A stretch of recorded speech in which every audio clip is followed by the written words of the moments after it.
If this quote does not describe so many relationships, love relationship, friendships that just ended so badly, and you're like, how did that just happen? Like, you are literally just spending hours, if not days, thinking on, ruminating on how this relationship ended so badly. Because oftentimes, and this is how I roll, if somebody starts to treat me poorly and I start to feel like I'm not being chosen, and I start to feel like passive aggressive digs are happening and I'm just not being respected, I will just let them. If you haven't seen Mel Robbins' videos on this platform about the theory of let them, let this be your sign. Go search it out right now. But the point is, let people behave how they want to behave.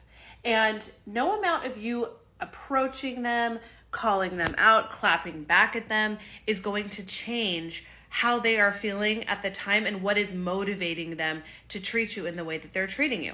And so I have adopted this mentality so much in my healing of just let people be rude, let people be passive aggressive, let people pull away from you, and step back and just observe it happen, and then tend to yourself in your response to that. So if somebody starts to pull away from you or to be rude, or you're getting like a sense that they're not in it to win it, instead of trying to convince them to love you, instead of trying to convince them to change, just accept that they are where they are, decide it's not for you, and slowly back away. I have been trying to do this, and what I have noticed is people will sense that you've pulled your energy back from them, and then they will turn it into a big thing and try to blame you for the demise of the relationship, when all you were doing was responding and reacting to their behavior. Because in my book, if behavior does not match words, I'm not interested. So you can tell me all day long that you're here for it and that you want to show up in my life and you want to be a support. But if your behavior does not add up or does not support your words, to me, it's meaningless.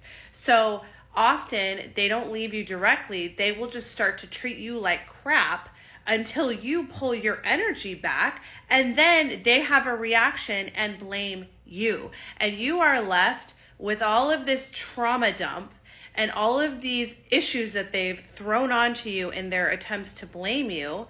And you're just like, wow, I was just responding to your energy and your behavior and making the requisite changes to my life to protect my peace. And you're instead left ruminating and wondering what the F just happened.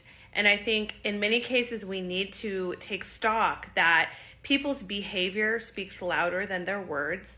And when you start to sense that somebody's behavior is not for you, you have every right to pull back your energy in that situation. And toxic people will utilize that to then blame you for the demise of the relationship and make it about your response to their actions. And I think we need to remember that let them do what they're going to do. Decide what is and isn't for you, and then stand behind that choice to adjust your behavior around your decisions.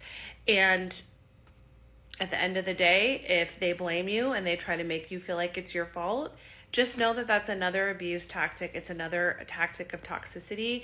People need to stand on the way that they treat other people and realize that there are consequences for actions. And if you treat somebody poorly and you disrespect them over a period of time and they choose to step away from you and withdraw their energy from you, that is a natural consequence of toxic behavior or mistreatment of somebody.